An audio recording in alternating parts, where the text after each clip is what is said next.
Hey there. Tonight, we begin with a small object that should not have been lying in a royal tomb in ancient Ur at all. It was a seal no wider than a couple of fingertips, cool in the hand, pale and smooth with age, and when the dust was brushed from its face, it did not show the wedge marks of Sumer. It showed another script entirely. Tiny pictographic signs from the Indus world, resting among gold, lapis, and the dead of Mesopotamia. That is the first answer to the curiosity in tonight's title. The old records do not whisper about India from a distance. They place India, or something very close to it, right inside the sacred heart of Sumerian memory. If you enjoy these quiet descents into ancient mysteries, press like, subscribe, and settle in with me. Now let the room dim a little. Let your shoulders drop. Let the noise of the day step back just enough for an older world to come forward. In the late 1920s, Leonard Woolley was excavating the royal cemetery at Ur, in southern Mesopotamia, a place where death had been arranged with almost theatrical care. Tomb chambers sank into the earth like held breaths. Gold leaves clung to the skulls of queens. Beads of lapis lazuli glimmered in the low light like fragments of a midnight sky that had somehow been buried. The workers lifted dirt by hand. Baskets moved upward. Fine grit settled into sleeves, beards, eyelashes. The air in such places always feels old in a way that is hard to describe. Not simply stale, more like protected. As if the chamber has gone on thinking its own thoughts in darkness for 4,000 years and does not especially care that you have arrived. And in one of those chambers there came this little seal. Not a crown, not a weapon, not some grand statement of empire. Just a square of worked stone small enough to rest in a palm. That is what makes it so unnerving. History often hides its sharpest knives inside the smallest objects. Woolley knew what Mesopotamian seals looked like. The Sumerians preferred cylinder seals, little carved rollers pressed into wet clay to leave a continuous impression. This was not that. This was a stamped seal, flat-faced, carrying the figure of a bull beneath rows of signs that no one in that tomb could read. It had come from the Indus Valley, from the civilization modern scholars call Harappan, from cities like Harappa and Mohenjo-Daro lying far to the east. More than 1,000 miles away across deserts, coasts, rivers, and long, dangerous routes. If you were standing there with me, in that dim archaeological light, you would feel the room tilt just a little. Not physically, mentally, because one question would open inside another. How did it get here? Who carried it? Why was it kept among the treasures of a royal burial in the land where the texts speak again and again of the Anunnaki, those ordering powers of early Mesopotamian civilization? And perhaps the quietest question of all, if this object crossed that distance, what else crossed with it? That seal was not alone. More would appear at Kish, Babylon, and Lagash. Goods move. Sailors move. Interpreters move. Stories move faster than boats. That is where tonight's mystery truly begins. Because the source texts from Mesopotamia do not describe the Anunnaki as distant philosophical abstractions floating above ordinary life. They are part of a world of cities, storehouses, riverbanks, cult centers, flood memory, and kingship. They descend, they assign, they restore. They are woven into the earliest literate attempts to explain why civilization exists at all. Across the subcontinent, in traditions that will later be preserved in Sanskrit, we encounter stories of flood survivors guided by divine beings, of kingship tied to the heavens, of sages who preserve sacred knowledge across catastrophe. And no, that does not prove a single origin all by itself. Some scholars would tell you that river civilizations often generate flood myths because rivers have a nasty habit of teaching humility. Fair enough. But river floods alone do not explain why the details feel so intimate to one another.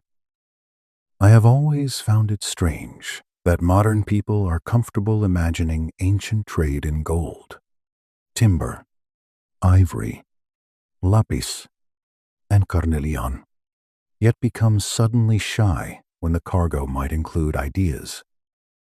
We accept that merchants carried beads. We hesitate when the cargo becomes cosmology. But why? A merchant who sails for months does not arrive mute. He brings gossip, rituals, jokes, anxieties, boasts, explanations, prayers for fair weather, and stories about which gods must be thanked when a ship survives black water. So let us stay for a moment with the seal itself. Its surface was carved by a hand in the Indus world. That hand pressed signs into stone belonging to a writing system that still resists us. Those signs then traveled westward until they entered a Sumerian sacred landscape. The seal ended its journey in a royal tomb, among objects that defined status, power, and ceremony. That means it was not treated as rubbish or accident. Someone valued it enough to keep it close. Ancient Ur was no sleepy mud settlement. By the 3rd millennium before Christ, southern Mesopotamia had already become a dense urban world of canals, workshops, temple economies, scribal houses, and rulers who understood that prestige could be measured in imported wonders. The rivers gave life. Yes, but not everything.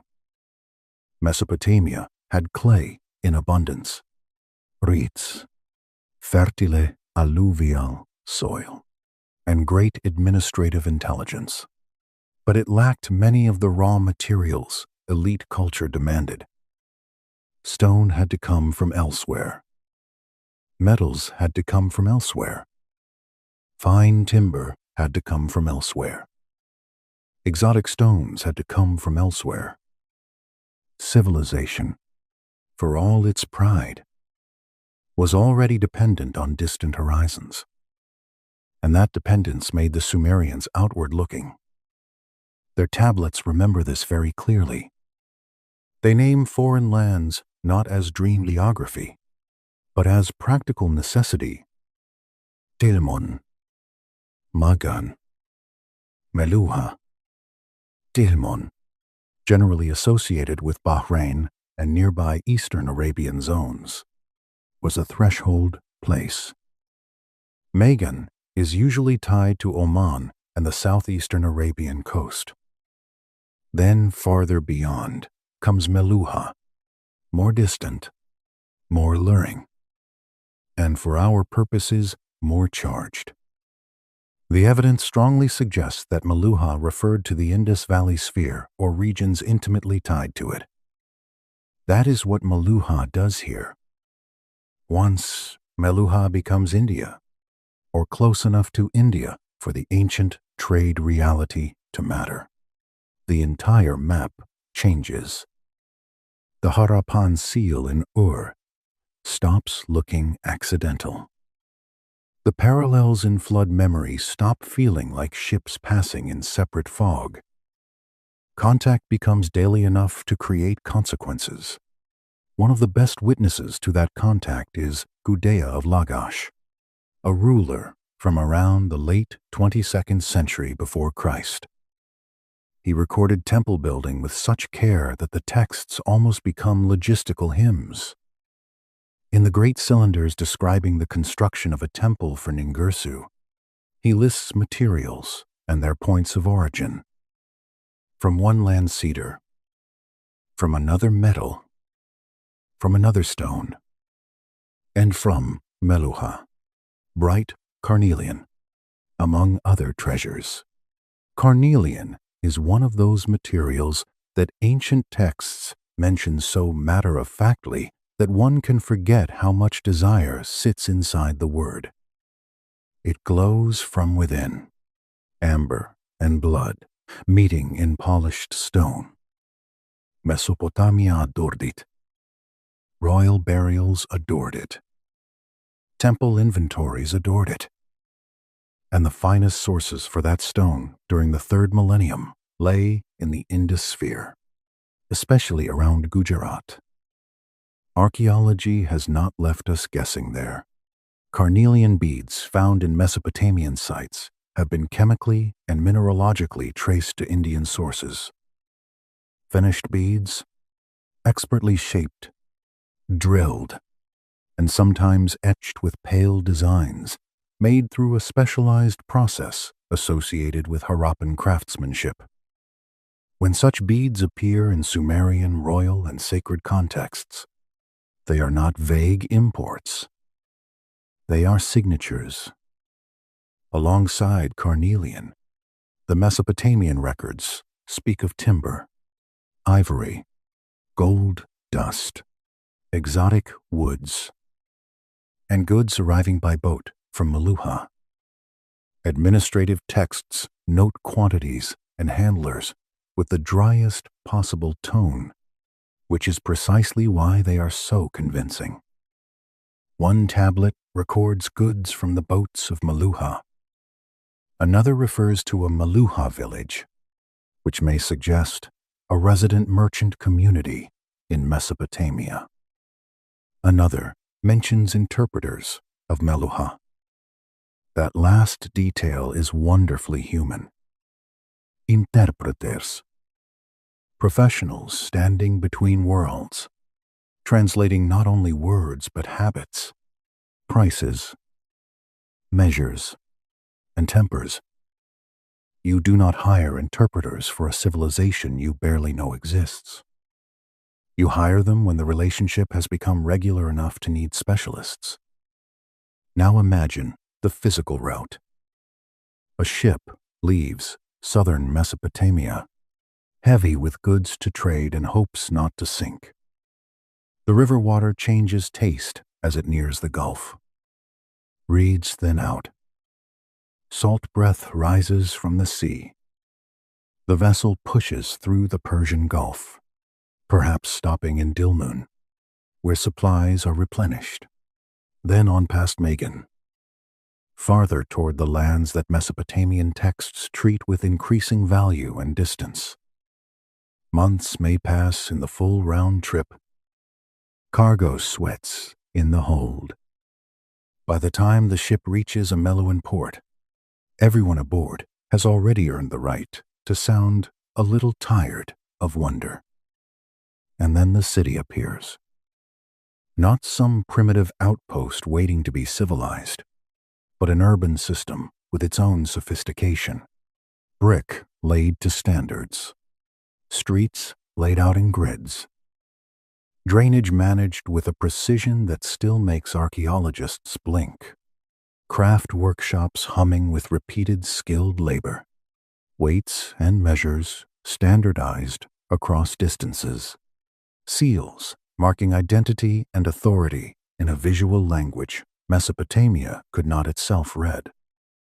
Mohenjo-daro, Harappa, Lortal, Chanhudaro. A civilization so disciplined in its physical organization that it almost feels quiet to imagine. A Sumerian merchant stepping into such a place would not think he had entered chaos. He would think, if he was honest, that he had entered another center. If Meluha was organized, literate, rich in skilled craftsmen, and thoroughly integrated into long-distance exchange, then its rites, symbols, and divine structures would have drawn attention. The same is true in reverse. A Melahan merchant entering Ur would notice. He would compare. In Sumerian and later Mesopotamian thought, the Anunnaki are part of the ordering apparatus of the cosmos. They are associated with divine governance, cities, decrees, flood restoration, and the transmission of civilization. If the Sumerian urban and sacred world was materially entangled with Meluha, then the stories that gave that world meaning could also have traveled outward. Not in tidy missionary fashion, but in fragments. A flood tale told over trade wine. A remark about kingship descending from heaven. A story of wise figures preserving knowledge across catastrophe. Gudea does not describe obtaining materials from Meluha as though it were extraordinary. He treats it almost as procedure. If carnelian from Meluha had become normal enough to enter temple construction lists without fanfare, then the network connecting Sumer to the Indus had matured deeply. So keep the little square seal in mind. Keep its unread signs before you. Keep the bowl under the script. Keep the fine dust woolly brushed away. Keep the silence of the tomb and the distance it swallowed. Because what comes next is the claim that makes the whole bridge tremble. In Sumerian tradition, the deepest gift was not stone or timber, but kingship itself, descending from heaven, broken by flood, then restored. The world of the Sumerians was made of mud brick, river light, and record-keeping. They built with clay because clay was there. They organized because rivers demand organization. And they wrote because once trade, labor, temple offerings, and royal ambition grow large enough. Memory alone starts to fail. That is how the deep background of our mystery begins. Not with thunder, but with invoices. Southern Mesopotamia in the 4th and 3rd millennia before Christ was one of the most astonishing experiments in urban life the human species had yet attempted. The land between the Tigris and Euphrates was fertile, but temperamental. Water nourished, and water also destroyed. Mud accumulated. Channels shifted. Fields had to be managed. Dikes had to be watched. Grain had to be counted. Labor had to be assigned. In that setting, cities rose. Erithu, Uruk, Nippur, Lagash, Ur. Uruk may have held tens of thousands of people by 3000 before Christ. Streets carrying heat and silt. Temple precincts standing slightly apart in solemn authority. Scribes hunched over wet clay, pushing wedge shapes into soft tablets. Over 500,000 tablets survive from Mesopotamia if we count the broad archive of related traditions. Lists, contracts, temple inventories, tax records, hymns, myths, legal decisions, land grants, Amun texts, school exercises, shipping notices. If a sheep moved, someone wanted it counted. If a god received an offering, someone wanted it recorded. If a ruler built a temple, he wanted the materials named and the source of each one remembered. The Sumerians and their successors were suspicious of forgetfulness. And that is why the next part of the story feels so heavy. Because once they begin listing the world, they begin listing the flood as well. There is a single line in Sumerian literature that changes the emotional temperature of everything around it. It appears in the Sumerian king list, preserved most famously on the Weld Blundell prism, a clay prism now kept in Oxford. The opening is calm, almost too calm. After the kingship descended from heaven, the kingship was in Eridu. I want to slow that line down, because it is easy to rush past it and miss what the text is claiming.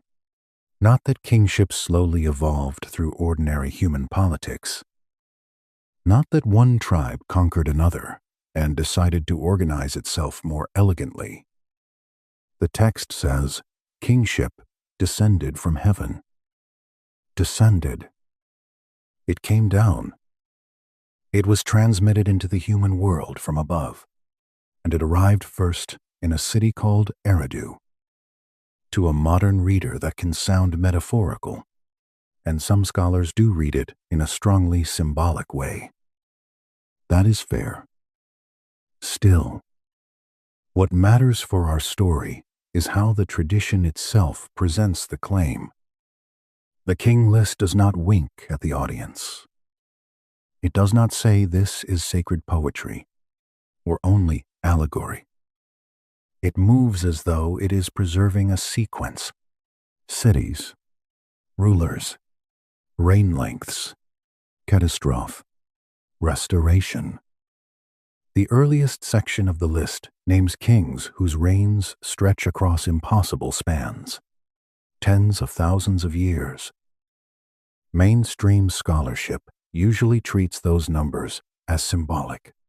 And again, that is not unreasonable. Ancient writers loved magnitudes that communicated antiquity and grandeur.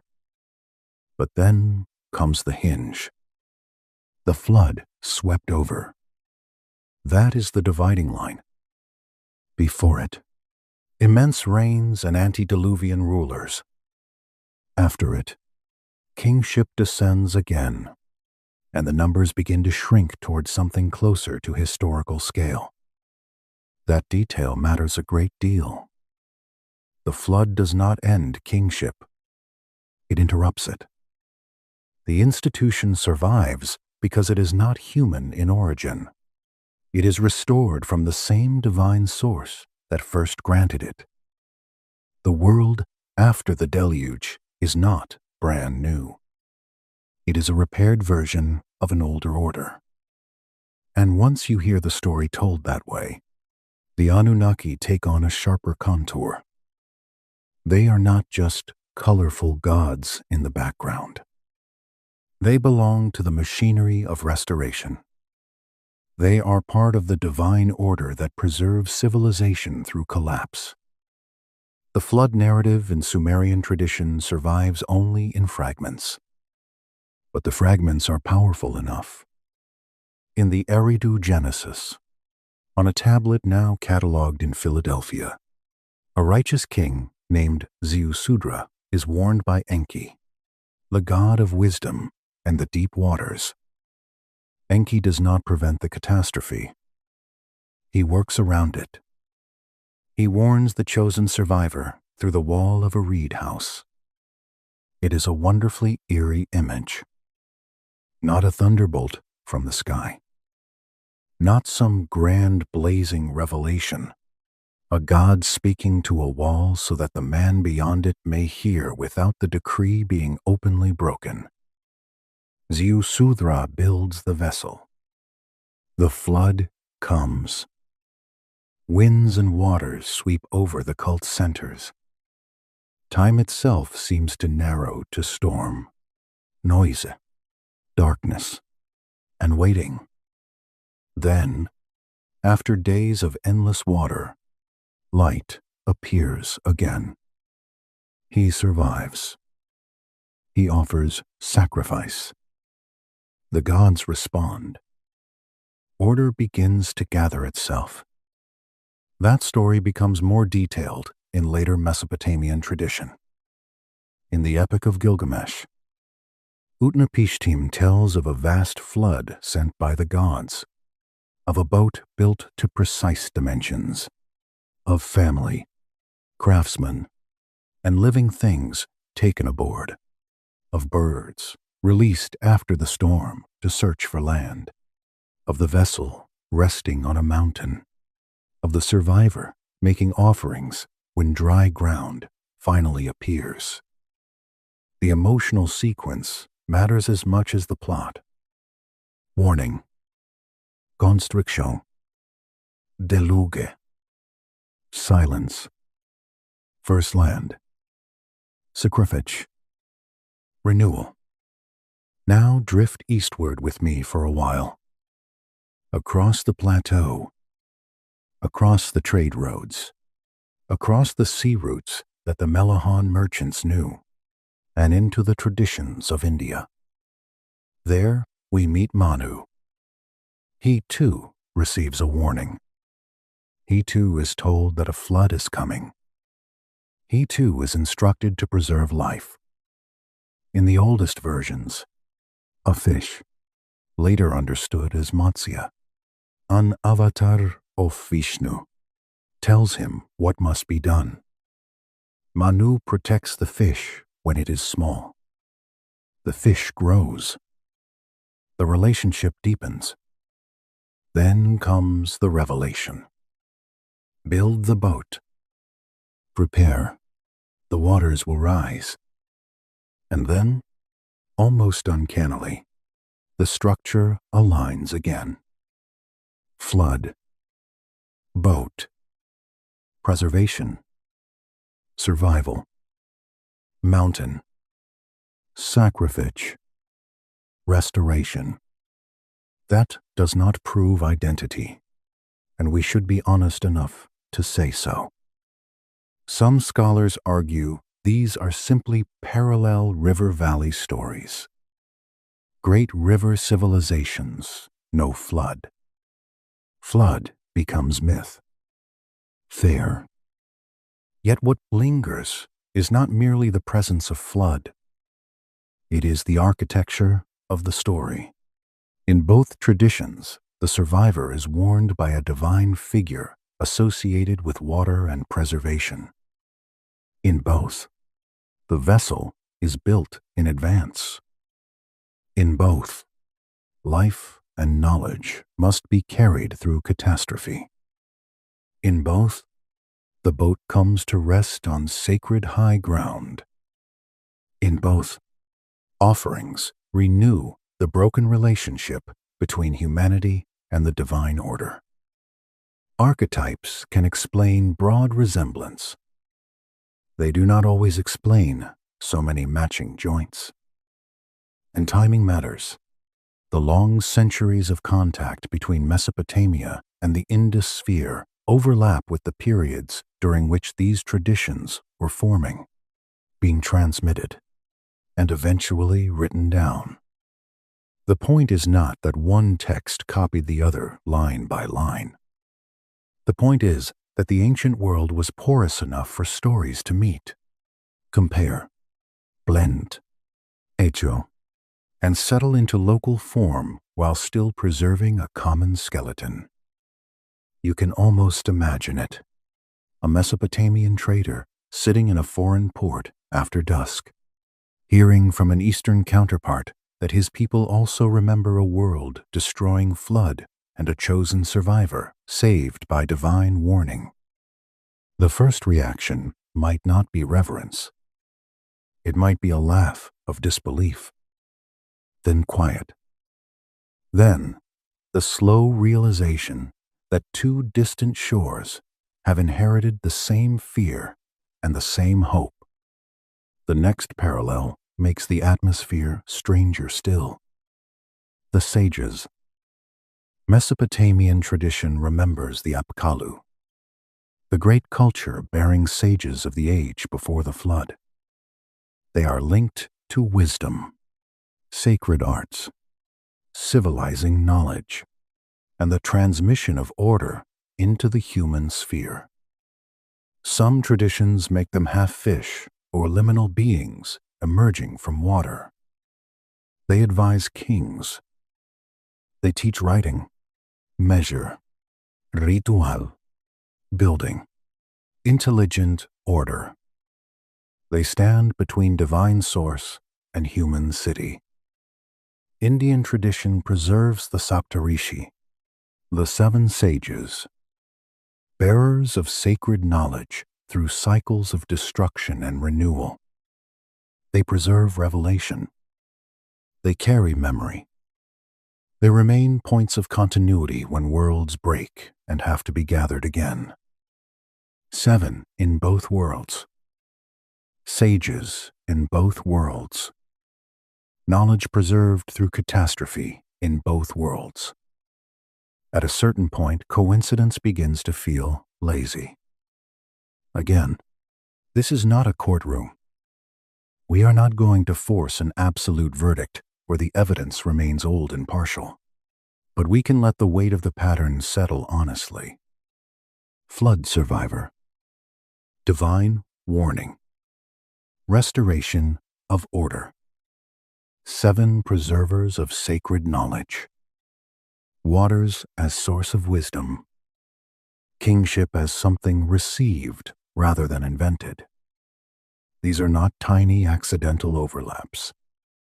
In Mesopotamia, Enki presides over the deep fresh waters, source of life, craft, and hidden wisdom. In Indian tradition, one feels the presence of preserving powers tied to cosmic waters as well. Different system, different language, yet the atmosphere is similar. Order rises from water. Wisdom belongs to the deep. This is why I think the bridge between Mesopotamia and India is not merely commercial. Commerce built the road. Yes. But once the road exists, older things begin to move along it. Flood memory, sacred numbers, divine offices, civilizational anxiety, a sense that human order is fragile and must be granted, guarded, and renewed by powers larger than ourselves. The little Harappan seal from Ur returns here with force. At first, it seemed like evidence of trade. Now it feels like an emblem of adjacency. If the Sumerian king list says kingship descended from heaven, then the old question sharpens. Descended from whom? And who else remembered that descent? If the flood destroyed the world and order had to be restored, then who else preserved the same hinge in memory? If the sages guarded sacred knowledge across catastrophe, then where else did those 7 lights appear? We do not yet have the Harappan texts to answer us. Their script remains closed, one of history's most maddening silences. But the silence itself becomes part of the mood. It is like standing before a locked chamber inside a larger ruin. We know it contains something because the architecture demands it. We simply do not yet have the key. Until that key comes, if it ever comes, the best we can do is read the edges carefully. Trade records, shared motifs, parallel structures, ancient habits of thought preserved in different languages. And all of them keep pulling us toward the same possibility. The Anunnaki story may have belonged to a wider zone of memory than Mesopotamia alone. The flood crossed continents in story, whether through shared catastrophe, shared exchange, or some older inheritance neither side fully owned anymore. And after the flood, in the Mesopotamian imagination, kingship descended again.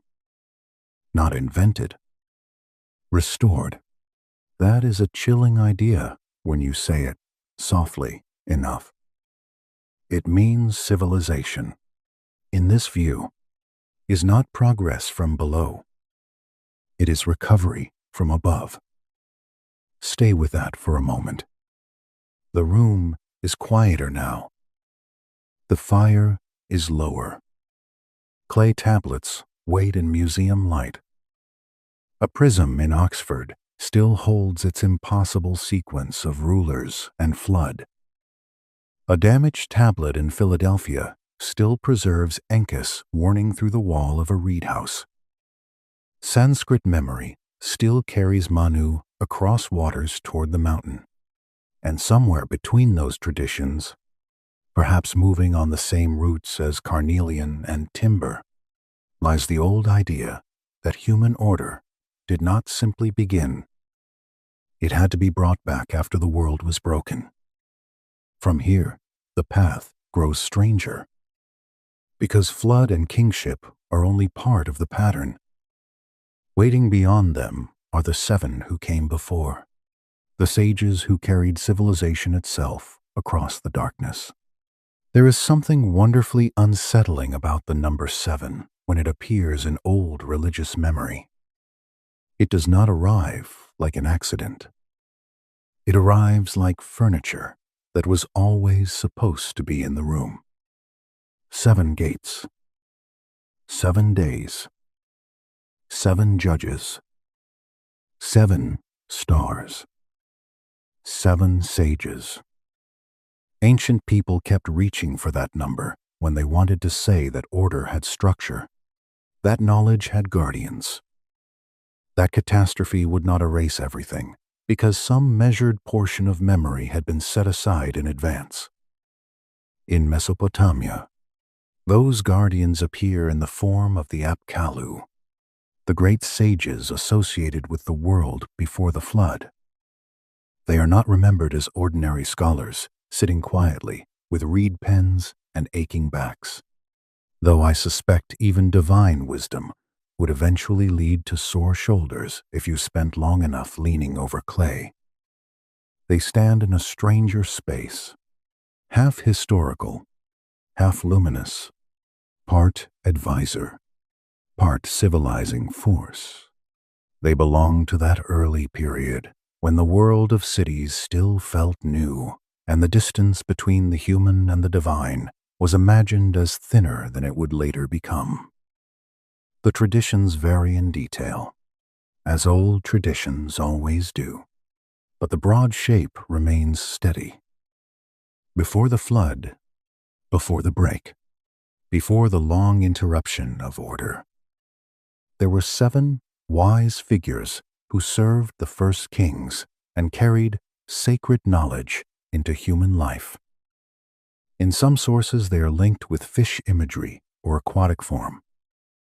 In later retellings, one of them becomes Oannes, the being who rose from the sea and taught humanity writing, law, building, measurement, and the arts of ordered life. That single image deserves to be held for a while. Picture the shoreline at first light. Not a grand harbor yet. Not the polished confidence of later empires. Only wet sand, reed growth, tidal breathing, and people standing near the edge of the water with the nervous patience of those who know the sea can bring blessings and trouble in equal measure. Then out of that horizon, not a conquering army, not a king with banners, but a teacher. A strange figure from the water bringing skill, instruction, and the disciplines that transform scattered human existence into civilization. It is one of the most elegant images in the whole Mesopotamian archive, wisdom arriving by sea. And once you have heard that, it becomes very difficult not to hear an echo when you cross eastward again. In Indian tradition, the Saptarishi, The seven sages preserve sacred knowledge across the great cycles of dissolution and renewal. They stand near beginnings. They stand after endings. They are less like wandering philosophers and more like fixed points in the moral and ritual architecture of the world. When time breaks, they continue. When ages shift, they carry memory over the threshold. If Manu survives the flood through divine warning, the sages ensure that what survives is not only flesh and seed, but order, him, rite, knowledge, and continuity. I have always found that distinction important. Most catastrophe stories focus on bodies. The deeper ones focus on pattern. How do you preserve not only life, but the shape of life? How do you carry across the flood the things that make a civilization recognizable to itself? That is where the Mesopotamian and Indian materials begin to lean very close indeed. In both cases, wisdom is preserved through a small number of elevated figures. In both cases, the flood is not merely about destruction, but about continuity. In both cases, the restored world requires guidance from those who remember what the broken world has forgotten. And in both cases, that remembering is dignified through the number 7. A number that ancient minds used with the seriousness modern people reserve for blueprints and law codes. Some scholars would urge caution here, and they are right to do so. 7 is widespread. It appears across many cultures. Human beings notice the stars. Human beings enjoy symmetrical sets. Human beings love numbers that feel finished. All true. But caution does not require indifference. The recurrence still matters, especially when it is joined to the same surrounding structure. Divine instruction, flood survival, restoration of order, and sacred transmission. There is also the question of tone. The Apkallu are not simply wise because they think well. They are wise because they stand closer to primordial sources. Their knowledge feels received from somewhere deeper than ordinary human invention. The same atmosphere surrounds the Saptarishi. They do not create truth fresh from private brilliance. They preserve and transmit what already exists at a higher level of reality. Knowledge, in both traditions, is older than any single people. Human beings inherit it. They do not originate it. That point, I think, is one of the quietest bridges between Mesopotamia and India. Both worlds repeatedly imagine civilization as something brought into human reach by intermediaries. The city does not simply happen. The rite does not simply happen. Writing, law, sacrifice, kingship, agricultural order, moral structure, all of it arrives through transmission. And there is another layer here, one that often gets missed because the sages are so easy to romanticize. They are also dangerous figures, or at least unsettling ones. They imply that civilization is fragile enough to require guardians. They imply that if the chain of memory breaks, human beings do not simply continue as before. They fall into confusion. That gives the whole subject a darker undercurrent. The 7 are not decorative. They are a response to the fear of forgetting. You know that feeling when you walk into an old library and sense immediately that the room was built against loss. Shelves, labels, bindings, quiet rules. All of it exists because somebody knew memory leaks. The sages feel like that. They are living libraries in a world where libraries can drown. This becomes even more intriguing when we look again at the water. In Mesopotamian thought, Enki is Lord of the Apsu, the fresh water deep beneath the earth. He is clever, preserving, technically minded, and repeatedly more sympathetic to humanity than the harsher divine powers around him. He does not usually win by force. He wins by intelligence, by rerouting disaster, by speaking through walls, by making sure that even when the decree of destruction cannot be overturned, the thread of continuity is not cut. It is hard not to admire him a little. He has the energy of the one administrator in a collapsing institution who knows where the spare keys are hidden and refuses to let the archives burn. Cross into Indian sacred tradition, and the atmosphere changes in language, but not entirely in function. There, too, we encounter preserving divine intelligence joined to water, cosmic order, and the rescue of continuity through catastrophe. Matsya warns Manu. Vishnu preserves through transformation.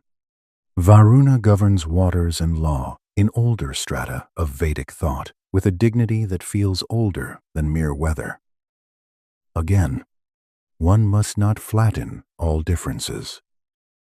The systems are not identical, but the parallels are close enough to make the room colder in a pleasant way.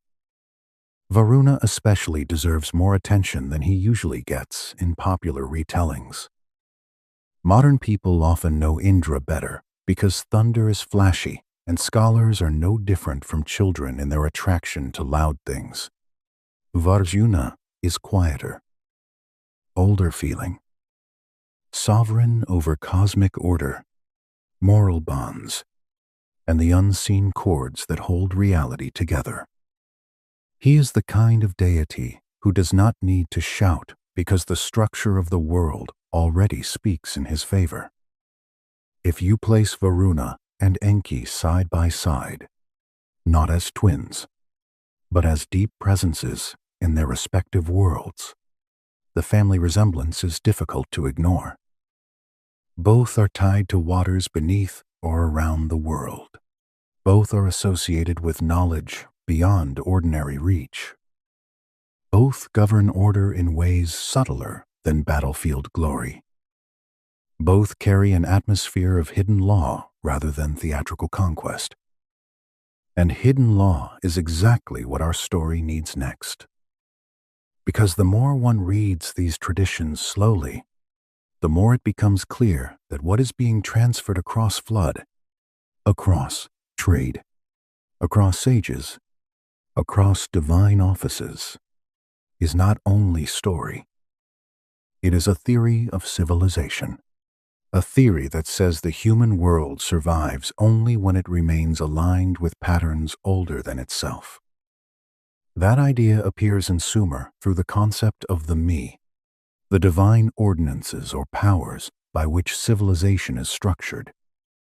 The me are among the most fascinating things in the entire Mesopotamian literary tradition.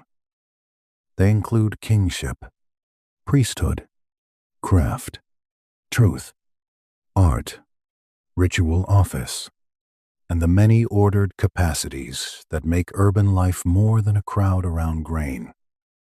In the stories, these powers are not invented by human trial and error. They already exist in the possession of the gods. They can be guarded, transferred, stolen, administered, but they are prior.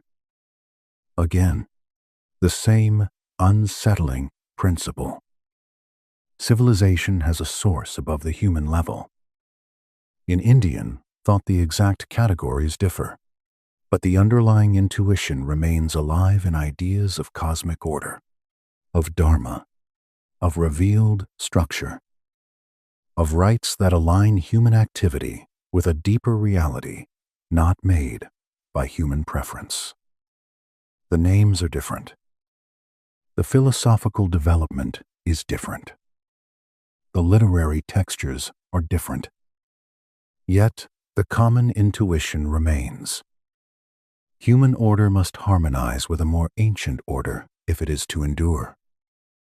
I think that is why these ancient systems still feel so solemn. They are not flattering human beings. They are warning them. You survive by alignment. You drown by forgetting. And so, when Mesopotamian and Indian materials seem to face one another across the old trade routes, they do not only share flood plots and sage numbers. They share a mood, a grave, intelligent suspicion that the world is always one catastrophe away from losing what matters most, and that the highest task is not invention for its own sake, but preservation of a sacred pattern. If the little Harappan seal in Ur was our first physical bridge, the 7 sages are our first deeper spiritual bridge. They stand in both worlds like lanterns at opposite ends of a dark corridor, not shining the same light exactly, but illuminating the same kind of passage. And once you see them there, waiting, the story presses us onward toward the deities of deep water themselves, toward Enki, Varuna, and the hidden law they guard beneath the visible surface of civilization. The most revealing gods are rarely the loudest ones. Storm gods dazzle the imagination because they arrive with thunder, weapons, and sky-splitting drama. But if you want to understand what a civilization fears losing, you should watch the quieter deities, the ones guarding law, depth, memory, hidden waters, and the invisible frameworks without which the whole shining public world would come apart.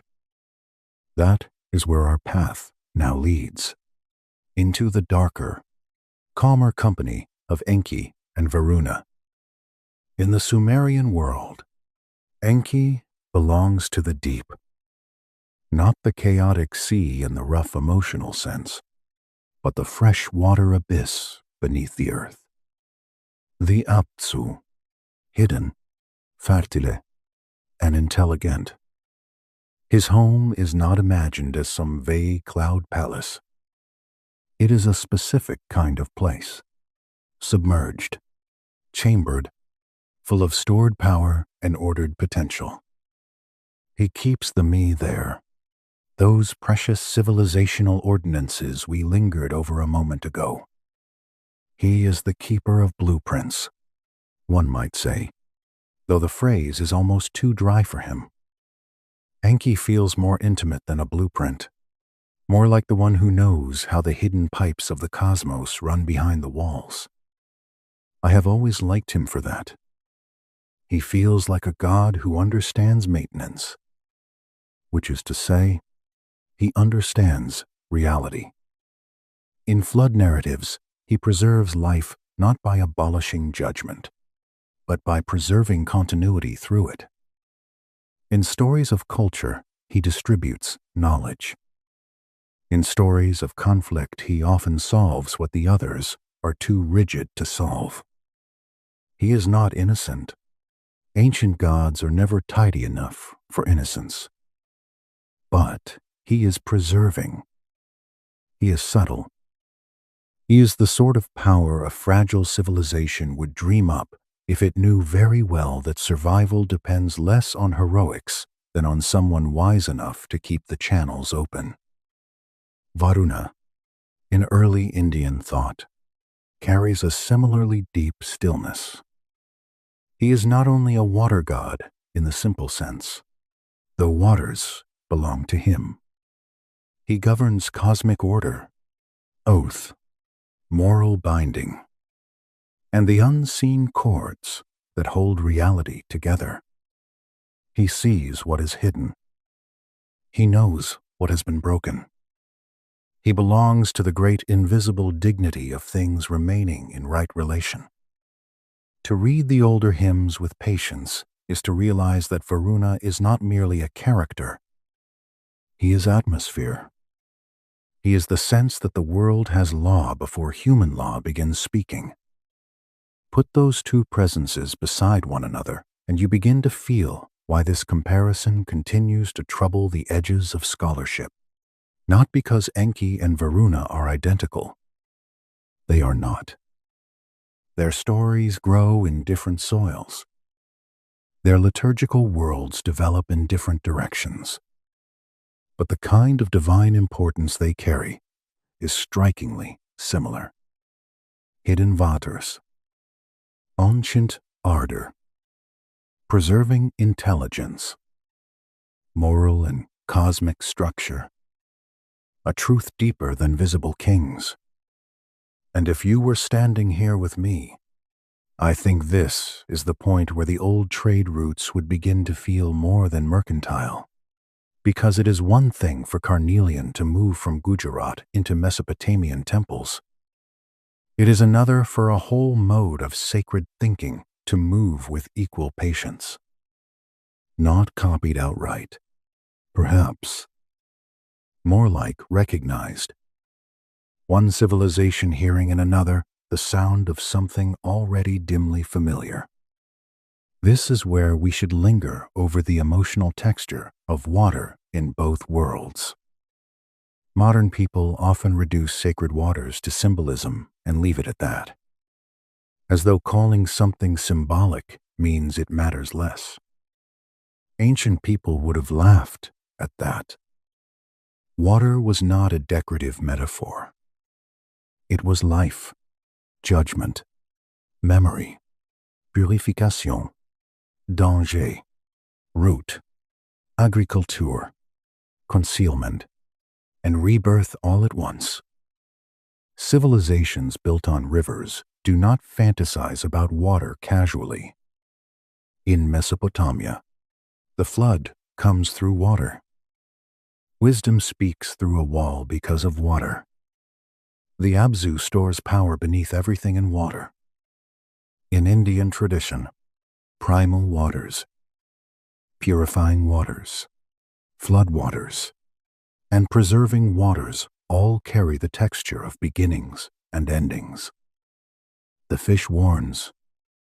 The boat rides. The mountain rises from flood. Again and again, water becomes the medium through which civilization is tested and refounded. Once you notice this, another parallel comes into view. One more unsettling and more beautiful than people often allow. The divine feminine. In Sumerian tradition, Inanna is many things at once. She is desire, sovereignty, war, beauty, cunning, and the terrifying dignity of transformation. She is not safe. That is part of her power. When she descends into the underworld, the world trembles with her movement. At each gate, she is stripped of one sign of authority after another, until she stands exposed before death. That descent is one of the oldest and most disturbing sacred dramas we possess. It is not only about death, it is about the cost of passage. To pass below, to pass through, to return changed. One must lose the ornaments by which the upper world knew you. The underworld stories always become quieter if you listen well. Less theatrical, more personnel. Imagine the sound at the first gate, then the second, then the third. Each hinge opening with that slow finality old doors have. Jewelry removed. Powers set aside, piece by piece. The air growing colder, not because someone says it is cold, but because nothing living moves with ordinary confidence there. Indian tradition gives us fierce feminine presences too, and while it would be clumsy to declare simple equivalents, there are atmospheres that rhyme powerfully. Kali, in particular, carries that terrible intimacy with destruction, renewal, and the limit where form breaks. She is not mere horror. She is the power that refuses prettified order when deeper truth requires the shattering of illusion. Like Inanna, she stands where transformation becomes unbearable and necessary at once. This matters for our story because both civilizations seem to understand that renewal is not gentle. Flood cleanses, but by drowning. Wisdom preserves, but only by selecting what may pass through ruin. The goddess transforms, but not by asking permission from comfort. There is a shared severity here, a refusal to tell easy stories about how worlds survive. And now the mountains. After flood in Mesopotamian tradition, the vessel finds rest upon a mountain. In later forms of the tale, it is Mount Nisir. In Indian tradition, Manu is tied to a mountain landing place as well, often in the Himalayan sphere. Mountains rise after flood as the first stable thing, the first certainty, the spine of survival. What a deeply human image that is. Water everywhere. The world dissolved into motion and terror. Then at last, something holds. Stone. Height. Stillness. Wind. An altar made possible. A place from which the broken world can be named again. It is impossible not to connect that with the artificial mountains of Mesopotamia, the ziggurats. Mud brick raised into ascending levels because the land itself is flat and the sacred still demands elevation. If natural mountains are rare, you build one. That is one of the most moving facts about the ancient Near East. People desired contact with height so much they made mountains out of clay. India does not need to build its Meru the same way, because the actual Himalayas already exist in overwhelming majesty. But the symbolic role is similar. Cosmic mountain. World axis. A place where heaven, earth, and divine order converge. Flood stories, sacred geography, and cosmic architecture all begin circling the same central intuition. Order must be anchored. And by now, the bridge between the two worlds has become more than a list of parallels. It has become a felt landscape. Deep waters below. Divine law hidden in those waters. Sages preserving knowledge. Fierce feminine transformation. Flood interruption. Mountain restoration. Sacred order not invented, but guarded and re-established. No single parallel proves anything by itself. I want to keep saying that because honesty matters more than excitement if we want the story to keep its dignity. But taken together, the pattern becomes very difficult to dismiss as mere coincidence dressed in academic politeness. Some scholars prefer to speak of diffusion, others of shared ancient archetypes, others still of convergent imagination born from similar riverine anxieties. I think all three possibilities deserve a hearing, but even the most cautious reading still leaves us with something remarkable. The old worlds of Mesopotamia and India were not strangers. They traded, likely for centuries. They valued one another's goods. They knew enough about one another to require interpreters. They built sacred systems in which flood, divine law, deep water, and preserved order mattered enormously.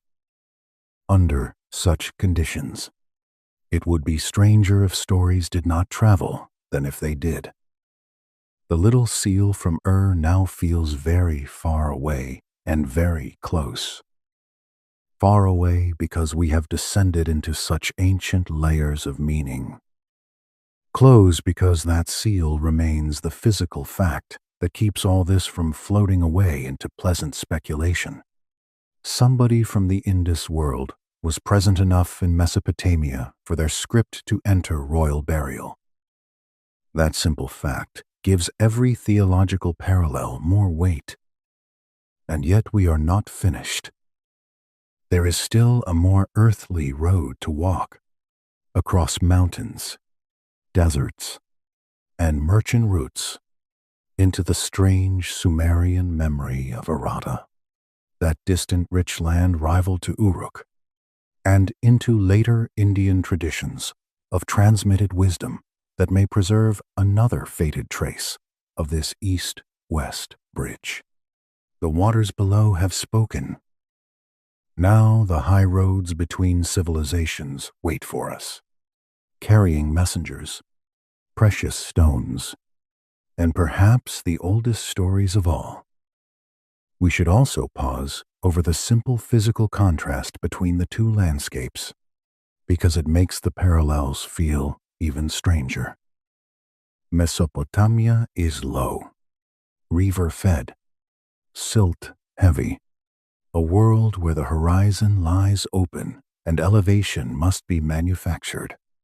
India contains within its sacred imagination both broad river civilizations and the impossible authority of the Himalayas. One world builds its mountain from brick. The other looks up and sees one already waiting. And still both make flood, deep water, and restoration through height central to the sacred story. That is not the kind of similarity one expects from lazy borrowing. It feels older, more structural. Then there is Aratta, shimmering at the edge of Sumerian literary memory. In the epics of Enmerkar and the Lord of Aratta, Uruk faces a distant, wealthy land of precious materials, sophisticated power, and sacred rivalry. Scholars argue fiercely over where Aratta was. Iran is often proposed. Regions east of Elam are often proposed. Nothing here is settled. We should say that plainly. But the emotional position of Aratta matters, even when the map remains disputed. It is the rich far place to the east, the place of difficult roads, treasured substances, and an equal dignity not easily dominated. When I read those texts slowly, I can almost feel the messenger's exhaustion, the climb, the heat, the memorized speech carried over mountains, the diplomatic tension, the awareness that beyond the familiar river cities lies another world, just as old in pride and just as certain of its own sacred standing. Whether Aratta reaches all the way to the Indus sphere or not, it trains the Mesopotamian imagination eastward toward civilizational piers rather than eastern emptiness. That alone matters. If Aratta was only a poetic device, it was a very stubborn one. Sumerian literature does not treat it like a hazy paradise floating somewhere beyond the last sensible hill. It treats it like a difficult, real place, eastward, elevated, rich, proud, and inconveniently equal. That is what gives the Aratta material its peculiar force in this story.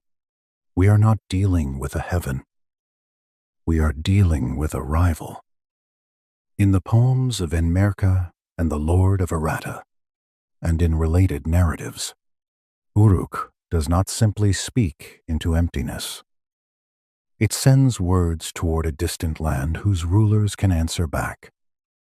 That matters more than people sometimes admit. The East in these texts is not mute. It is organized, wealthy, and sacred in its own right. It possesses precious stones, worked metals, and a prestige that even Uruk cannot treat casually. I have always loved how ancient diplomatic tension survives in literature. Even after 4,000 years, you can still feel the irritation in the air. A king wants submission. A far ruler offers delay. A messenger memorizes impossible speeches, then drags them over rough country while trying not to forget a single phrase. It is almost funny in a dry way. Human civilization, for all its hymns and cosmic theories, still spends an enormous amount of time waiting for the other side to answer properly.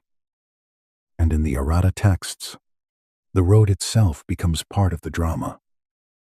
The distance is not symbolic fluff. It has texture, mountain routes, harsh terrain, burdened travel. The source world understood that the East was reached through effort, not through a dreamy gesture at the horizon. This is precisely why the question of errata matters for the wider bridge between Mesopotamia and India. Not because we can point to one map and say, there it is, settled forever. We cannot. Scholars continue to debate its location, with proposals ranging across the Iranian plateau and regions farther east. The uncertainty is real, and it deserves to remain real. Still, uncertainty is not emptiness. Errata holds a place in the Mesopotamian imagination that feels very much like an Eastern civilizational mirror. It is mountainous where Sumer is flat. It is materially rich in the kinds of substances Mesopotamia desired. It is distant enough to remain difficult, yet familiar enough to negotiate with. That combination makes it one of the most intriguing candidates for cultural memory of contact zones stretching farther east than the texts can comfortably define. If you stand quietly inside that literary world, you begin to sense what errata does emotionally. It tells the Sumerians that beyond their river cities, there are other centers of gravity, other sacred landscapes, other courts with their own gods, their own claims, their own stores of treasure and ritual importance. In a way, errata helps prepare the Mesopotamian mind to recognize that civilization itself is plural. That is a small sentence, but a serious one. Once the world contains multiple centers of sacred legitimacy, the movement of myth becomes more likely. A lone empire imagines itself as the only speaker. A network of rivals has to listen. And that listening becomes even more likely when trade routes are already pulsing through the same broad spaces. Carnelian does not cross mountains by philosophy alone. Timber does not arrive on prayer. Goods move through human systems, and human systems are full of memory. Caravan men repeat stories. Sailors compare omens. Priests ask questions about foreign rituals. Scribes note names that do not quite fit their own language. Before any formal doctrine crosses a frontier, curiosity usually gets there first. So let us stay with the messenger for a while. I think he deserves that. He leaves the low country of Mesopotamia where the horizon lies open and the air tastes faintly of river mud. He travels eastward. The path tightens. The ground changes. Sand gives way to stone. Then the long, hard breathing of mountain roads begins. Donkeys shift under loads. Sandals collect dust and grit. The sun rises pale, then turns white and merciless. At night, the temperature falls quickly enough to make the body feel briefly abandoned. Each step carries not just cargo, but speech. You must remember exactly what the king said. You must speak it in the right order. You must not embarrass the court that sent you. Honestly, it sounds exhausting. When at last the eastern city comes into view, it does not behave like a village, grateful for notice. It has walls, stores, skilled workers, rulers, and sacred prestige. The goods associated with Errata are not crude resources torn from indifferent earth. They are the refined signs of organized wealth. Lapis, carnelian, metals, worked stone, ornament. That matters because it makes Errata feel less like a barbarian margin and more like an equal node in a larger civilizational field. This is one reason some researchers have long felt the pull of the Indus world in the background of these Eastern Sumerian memories. The Harappan sphere was rich in carnelian. It was rigorously organized. It built in brick. It standardized weights. It sealed goods with pictographic signs. It occupied an immense network of cities and ports. It was not a fringe culture. It was a civilization whose discipline rivaled anything in the ancient world, only expressed in a different visual and political register. The more quietly I think about that, the stranger it gets. We possess in Mesopotamia the written anxiety of encountering or imagining a far eastern power. We possess in archaeology the physical evidence that Mesopotamia and the Indus world were in contact. We possess in religious literature a series of parallels too structured to feel completely accidental. What we do not possess is the key that would make the whole chamber swing open. The Indus script still stands there in silence, as though the archive itself has decided to enjoy our discomfort for a little longer. That silence grows even more interesting when we move forward in Indian memory and meet Agastya. Agastya is one of those figures who seem to have walked out of several layers of history at once. Sage, culture bearer, traveler, disciplinarian of chaos, a being associated with movement from north to south and with the carrying of sacred order into new lands. In later tradition, he is linked to the balancing of the world, to crossing mountains, to entering the deep south, to preserving hymns, to teaching. He is not merely a local saint fixed to one village shrine. He is a mover of civilizational weight.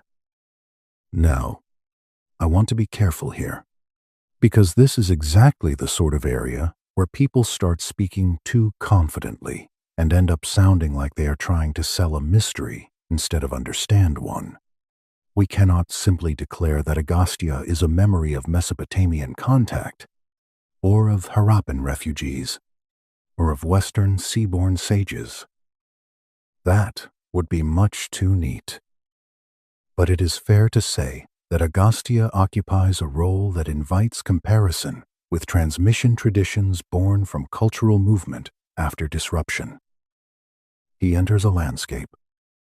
He carries order. He brings knowledge into new regions. He stabilizes, instructs, names, and transmits. The emotional role is strikingly compatible with what post-collapse cultural memory often does. When a civilization fractures, it rarely remembers the whole process in dry socioeconomic detail. It condenses the transfer into persons. A sage arrive. A teacher crosses mountains. A holy one brings ritual, language, stars, and law to a new place. History shrinks into a figure because figures are easier to keep alive in memory than trade ledgers and migration waves. You know that feeling when a family tells the story of how everyone came to a new city, and over generations the account narrows until one grandparent becomes the whole migration in miniature. Agastya can feel like that. Larger than a person, smaller than a civilization, and exactly the right size for memory. Some scholars have suggested that parts of southern Indian sacred culture may preserve strands of much older movements from the northwestern world after the decline of the urban Harappan system. Others are skeptical. Again, fair enough. Skepticism is not the enemy here. The enemy is laziness. And lazy certainty comes in both forms. The kind that says it is all connected beyond doubt, and the kind that says none of it could possibly matter because complexity is untidy. What matters for us is the emotional and structural role. Agastya belongs to the category of those who carry continuity through change. Just as the sages in Mesopotamia preserve civilizational pattern through flood and disruption, so too Indian tradition remembers bearers of sacred continuity who move into new terrain when old balances shift. There is another detail here that I cannot help smiling at. Ancient traditions often make their culture bearers slightly superhuman, not only because people enjoy wonder, but because ordinary logistics are too boring to preserve. Nobody gathers children by the fire to say, "Let me tell you about a moderate redistribution of ritual expertise caused by changing settlement patterns." They say, "A sage crossed the mountains and brought the old knowledge south." Frankly, I respect the choice. And once Agastya enters the room, the mountains return with him. That matters. Our whole story has been oscillating between rivers and heights, floodplain and summit, submerged wisdom and elevated restoration. In Mesopotamia, the mountain often marks the resting point after water. In Indian tradition, mountains are not merely survival points, but living centers of revelation. A teacher crossing them becomes more than a traveler. He becomes an axis between worlds. This is why the bridge between Sumer and India feels increasingly real, even when the details stay frustratingly open. The worlds on both sides imagine civilization as something transmitted across danger by selected figures. The selected figures move through mountains, waters, catastrophe, and memory. And the material record says the worlds were close enough, for long enough, that such transmission was more than possible. It was natural. Errata then becomes the literary horizon of this possibility. Agastya becomes one of its later humanized forms. Between them stretches a corridor of trade, rivalry, adaptation, and sacred exchange. Somewhere along that corridor, ideas about flood, kingship, sage, water, and restoration may have met and learned to recognize one another. That does not mean everything came from one source. I think the source script was strongest whenever it resisted that temptation. Ancient civilizations were not photocopies. They were living systems with their own interior genius. What makes this mystery compelling is not sameness. It is resonance. Mesopotamia and India may have heard similar truths in one another without ever ceasing to be themselves.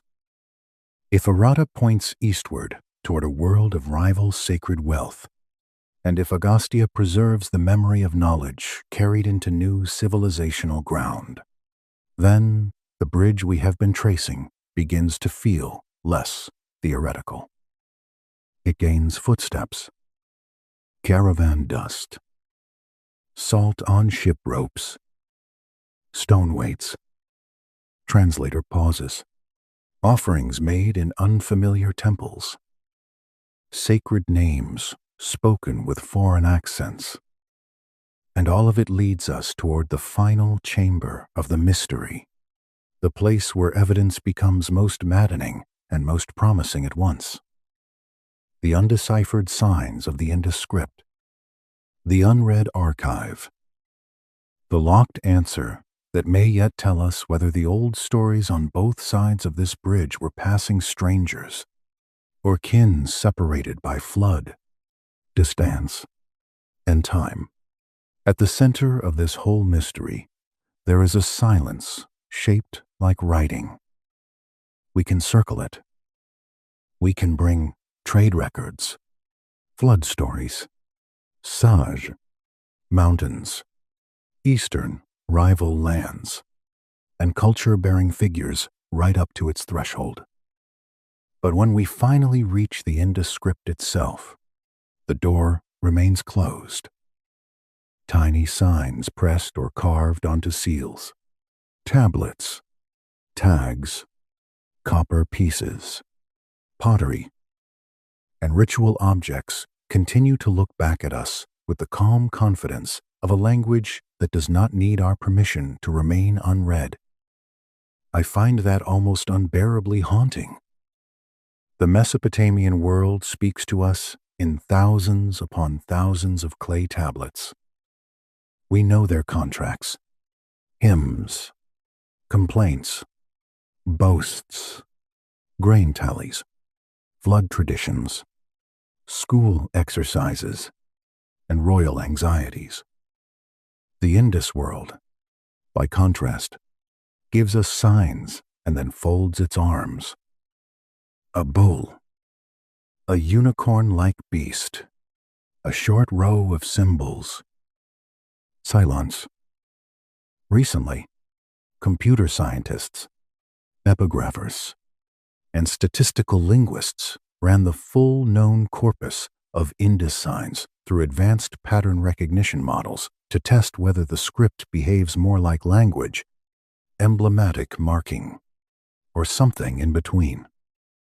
The results remain debated, but one thing has become increasingly difficult to deny. The signs are not random. They show positional regularities, repeated combinations, structured order. Something disciplined is present.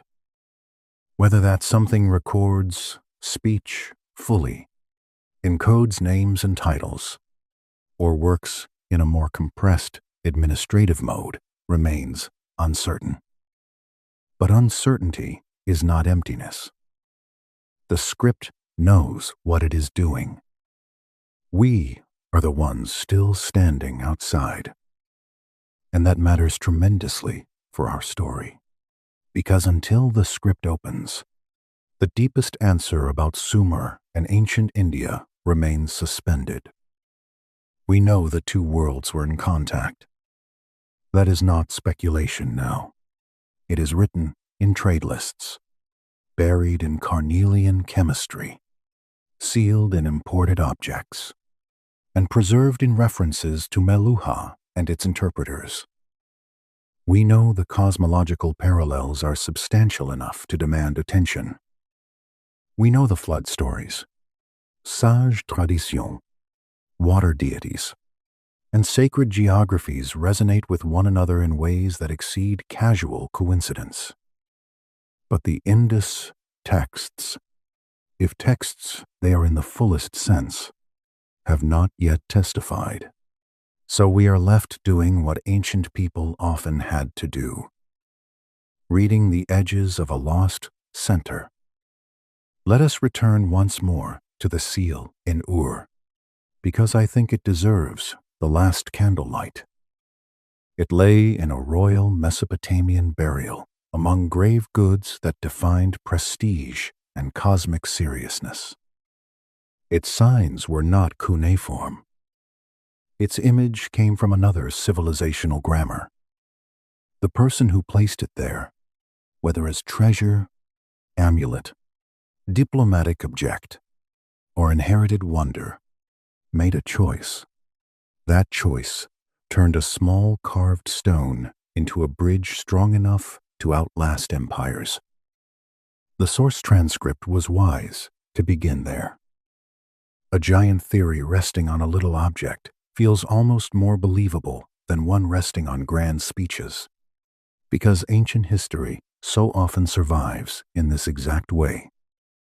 A bead, a seal, a name in a shipping text, a translator mentioned once, a strange motif appearing where it should not. The world does not usually preserve its great transitions with perfect clarity. It lets them leak into the future through fragments. And in those fragments, the same image keeps building itself.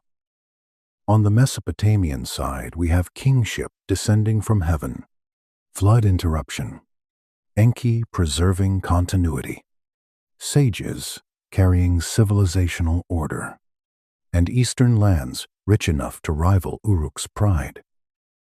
On the Indian side, we have Manu, Matsya, sacred preservation through waters, the seven sages, Varuna's deep order, mountains as cosmic restoration points, and later figures like Agastya carrying continuity into new lands.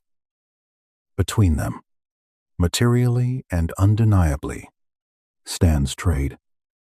Boats in the Gulf, carnelian from Gujarat, Meluhan Merchant, interpretes, seal impressions, objects crossing from one sacred economy into another. If you spread all those things out on a table the way an archaeologist spreads finds after a long day in the trench, the table begins to look crowded in a very particular way. Too many pieces want to lean toward each other. Of course, we should still let doubt breathe. Some scholars insist the flood parallels arise independently from riverine environments. Some say seven sages are simply a widespread ancient trope. Some argue Aratta belongs firmly to regions west of the Indus world, and that drawing it farther east is wishful overreach. Some treat the Enki and Varuna comparison as elegant but unprovable. They are not foolish to say so. Ancient evidence deserves restraint. And honestly, restraint is one of the few things standing between serious inquiry and the kind of theatrical nonsense that swallows so many good mysteries whole. Still, restraint does not mean flattening the evidence until all wonder is removed from it. Wonder can remain disciplined. That is the tone I think these old materials deserve. Because even under the most cautious reading, the conclusion is still remarkable. Mesopotamia and the ancient Indian world were not sealed universes. They touched, they exchanged goods, and very likely people, habits, words, and ritual impressions. Once that is admitted, it becomes entirely reasonable to ask whether the Anunnaki story, or at least parts of the broader Mesopotamian sacred framework surrounding divine governance, flood survival, and restoration, crossed eastward into lands where parallel traditions were already taking shape. The answer may not be a simple one-way transfer. In fact, I suspect it was not. The older and more interesting possibility is mutual recognition. Two great river civilizations hearing in one another familiar patterns of sacred order, then reshaping them through local genius. Not plagiarism, not sameness, resonance. That word keeps returning because it feels right. A bell answered by another bell in a distant valley. The tone is not identical, but the air between them vibrates with kinship. And now, before the end, we should give one last look to the civilizations themselves, stripped of all grand theory for a moment. Sumer, a world of clay tablets, canals, temple stairways, flood silt, anxious kings, and clever gods who preserve order through intelligence rather than brute force. The Indus world, a civilization of gridded streets, drainage channels, carefully made seals, standardized weights, restrained, monumental style, and an unread script that feels almost deliberately composed. Both are disciplined civilizations. Both think in systems. Both value order deeply. Even before myth enters the discussion, that similarity in temperament is worth noticing. Maybe that is why the bridge feels so persuasive. Not because one side is exotic and the other side confirms it, but because both sides already seem built to understand one another. Both know that civilization is fragile. Both know water gives and destroys. Both know order must be maintained. Both know symbols matter. Both know memory can fail unless it is fixed in things. Clay on one side, seals on the other, rituals in both. You know that feeling when two people from very different places meet and, after the formalities, realize they have been worried about the same things all along. I think ancient civilizations can have that feeling too. The bridge between Sumer and India may have been made of timber, shell, stone, and trade goods. But what traveled over it most lastingly may have been recognition. That thought makes the undeciphered script feel almost tender instead of merely frustrating. It is not a wall meant to keep us out. It is simply a voice whose cadence we have not yet learned. Perhaps one day the signs will open. Perhaps they will tell us of merchants, gauze, floods, kings, rivers, stars, or nothing of the sort. Perhaps they will overturn half of what we have so carefully assembled tonight. That is always possible. Real inquiry should leave room for surprise. Until then, the mystery remains beautifully poised. We stand in the museum hush between two speaking worlds, one loud with clay tablets, one quiet with carved signs. Between them lies the old eastern sea road and the long overland route. Between them lies Meluha. Between them lies Arata's shadow. Between them lie stories of waters, mountains, and those who carry sacred continuity through disaster. And if the title asks whether Sumerian records reveal that the Anunnaki reached ancient India before history forgot, then the most honest answer is this. The records reveal a bridge strong enough to make the question unavoidable. They do not yet let us walk the whole way across with certainty, but they illuminate enough of the span that only a lazy mind would pretend there is no bridge at all. So let the little seal rest once more in your imagination. Let the unread signs stay unread a little longer. Let the bowl stand beneath them. Let the dim gold of shine around it in tomb light. Let the floodwaters rise in both Mesopotamia and India. Let the sages remain at their stations. Let Enki keep his deep waters. Let Varuna keep his hidden law. Let mountains hold the boats after storm. Let traders speak through interpreters in dusty ports while their cargo is counted by men with careful hands. All of it belongs to one of the oldest and softest revelations in history, that civilizations we were taught to imagine as separate may have been listening to each other all along. Not perfectly, not continuously, but enough for memory to cross. And that, in the end, is darker and more beautiful than a simple answer, because it means forgetting was never total. The old worlds did not vanish into isolated ruins. They touched. They exchanged. They recognized.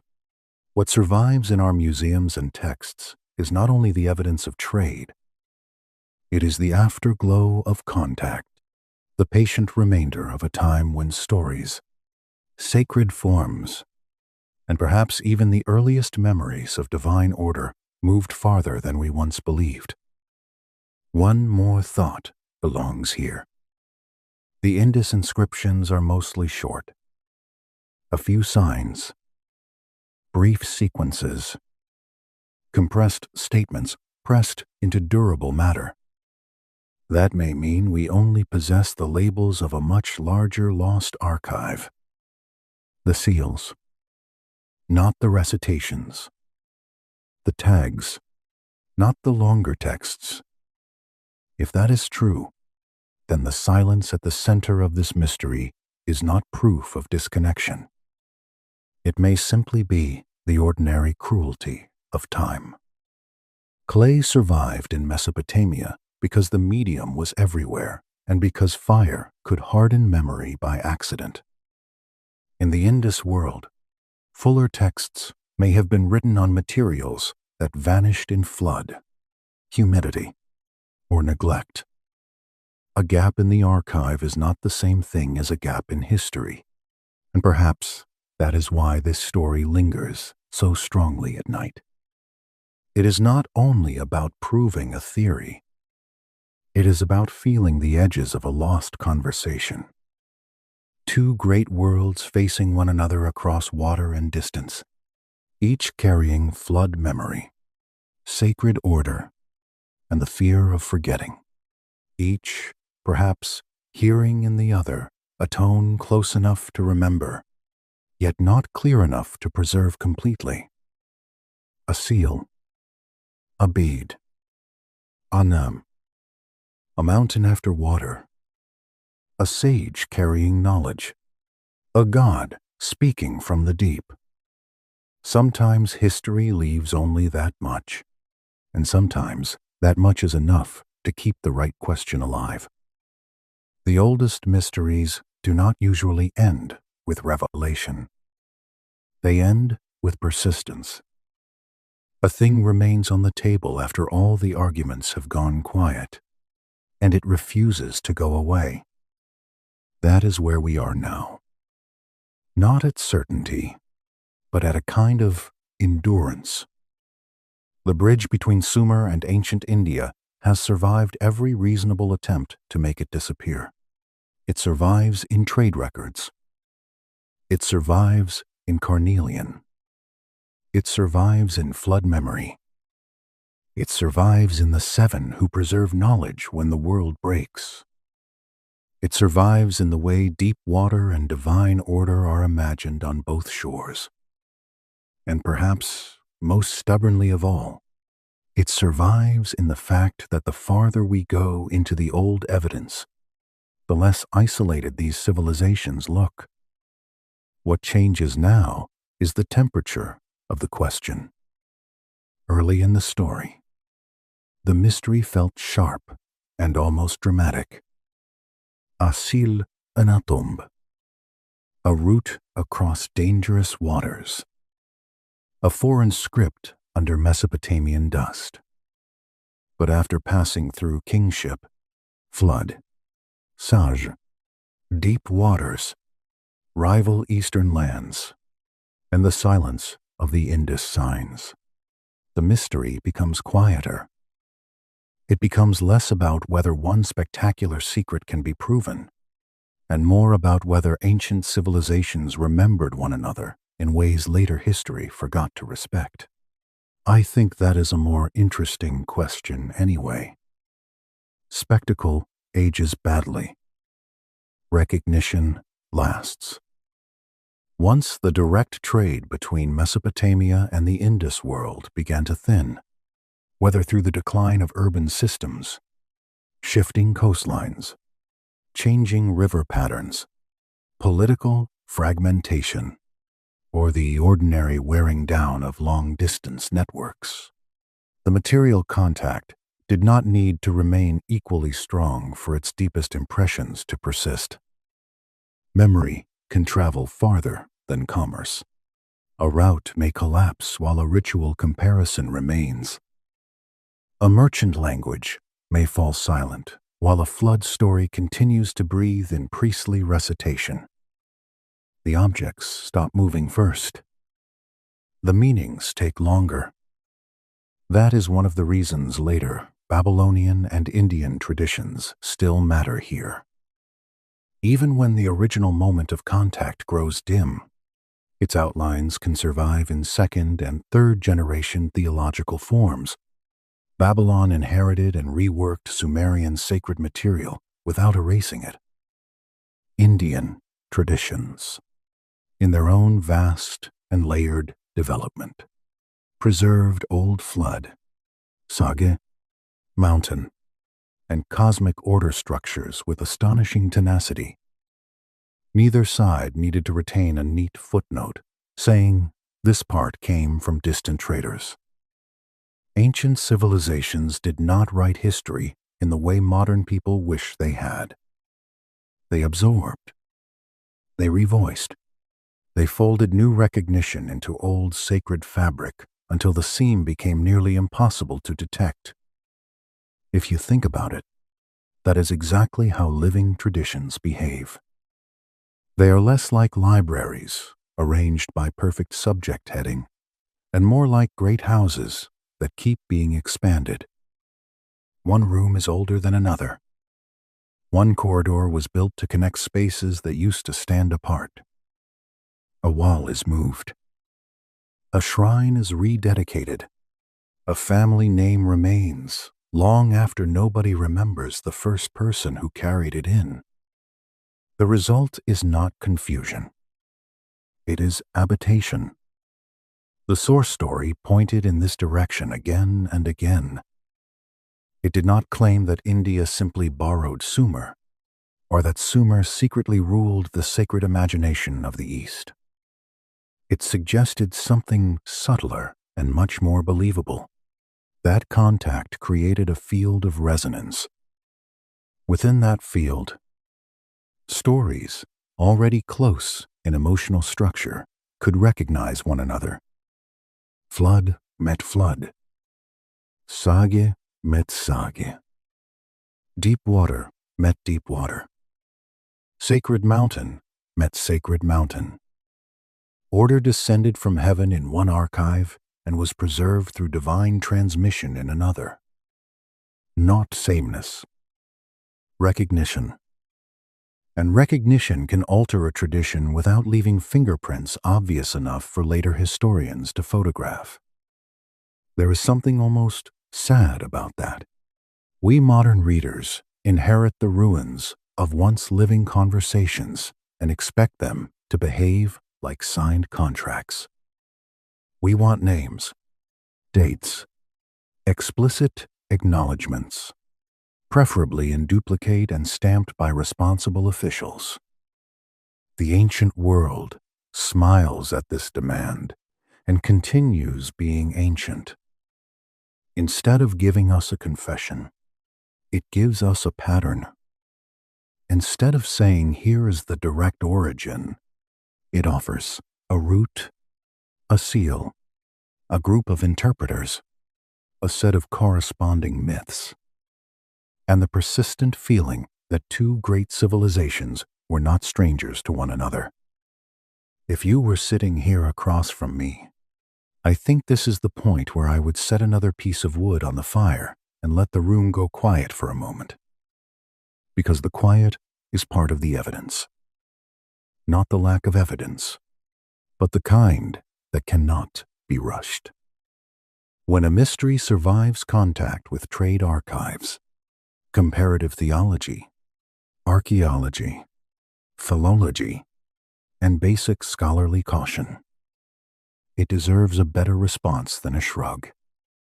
There is also the emotional intelligence of the old scribes to consider. Mesopotamian scribes copied the flood story, the king list, the descent of kingship, the role of preserving wisdom, because they believed continuity was sacred. Indian tradition preserved Manu, the 7 sages, mountain restoration, and hidden cosmic law for the same reason. Both worlds feared not only disaster, but omniscia.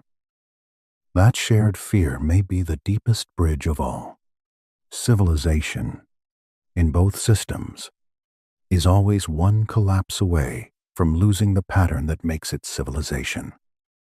That is why the flood matters so much. Not because ancient people were obsessed with dramatic weather, though they had every right to be. It matters because flood is the perfect image of erased distinction. Roads disappear. Boundaries disappear. Property disappears. Temple courtyards and common fields drown the same way. The world becomes undifferentiated again. When the waters finally recede, the first task is not luxury. It is renaming, remeasuring, reassigning, restoring order. That is what both traditions understand with such grave clarity. And so both traditions also imagine that restoration cannot be improvised by confused survivors alone. It requires instruction from above or from before. Agod, Asagya, a preserved code, a mountain, a memory not entirely drowned. That is the civilizational heartbeat behind all these parallels. Human beings do not simply begin again. They are taught again. If that idea traveled between Mesopotamia and India, or if it was reinforced through their contact, it would not need to travel in one complete doctrinal package. It could move in small recognitions. A trader hears of a flood survivor guided by a fish and thinks of Ziusudra. A priest hears of 7 preservers and thinks of the Apkallu. A foreign ritual of post-flood offering feels familiar. A story of sacred law guarded in deep waters sounds almost like something already known. The mind does the rest. It does not copy. It aligns. Honestly, that seems far more ancient and far more human than the neat theories people often prefer. We should also remember what kind of objects moved along these routes. Seals, beads, precious stones, woods, metals, small things, durable things, portable things. In a way, myths behave like that too. They do not always travel as epics. Often, they travel as compact motifs, small enough to survive rough handling, precious enough to keep, easy enough to reset into a new local setting. A flood warning, a sacred 7, a mountain after the waters, a hidden law beneath the visible world. These are the mythic equivalents of carnelian beads, polished, portable, and surprisingly hard to destroy. That image pleases me. It also feels true. By now, the Harappan seal in Ur is no longer just the beginning of the story. It is also its best summary. Small, foreign, unread, treasured, durable, and lodged inside the heart of another civilization. That is exactly how old sacred contact often survives. Not as a complete translated archive, but as a meaningful object resting where it should not be, forcing the future to ask harder questions. The unread signs remain the final ache in all this. If we could read them, perhaps we would discover something gloriously ordinary. Merchant names, commodity marks, official titles, ritual ownership, and nothing that directly illuminates the Anunnaki at all. That is possible. We have to allow it. But even then, the bridge would remain. Trade, interpreters, and cultural resonance would still stand. And if the script someday opens onto more explicitly sacred content, then the entire landscape of this mystery could shift at once. One inscription, one bilingual clue, one decipherment key. That is all history sometimes needs to rearrange what it thought it knew. Until then, we sit where ancient people so often sat, inside partial knowledge, guided by fragments, obliged to respect both wonder and restraint. And perhaps that is the right place to be. Ancient civilizations rarely reward aggression. They reward patience. Clay waits. Stone waits. Scripts wait. Flood stories wait. Sometimes for millennia. The old worlds are in no hurry.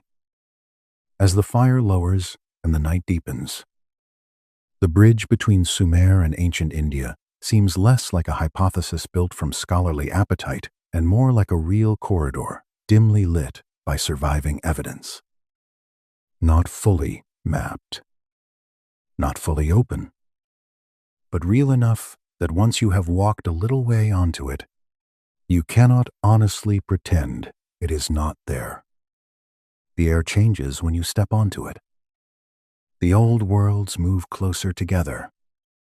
The distance between Ur and the Indus stops feeling impossible. The seal grows heavier in the hand. The flood waters on both sides begin to sound like the same long memory spoken in two voices. And in that hush, one more thought arrives. Maybe the question was never whether the Anunnaki literally reached India in the crude sense people often mean.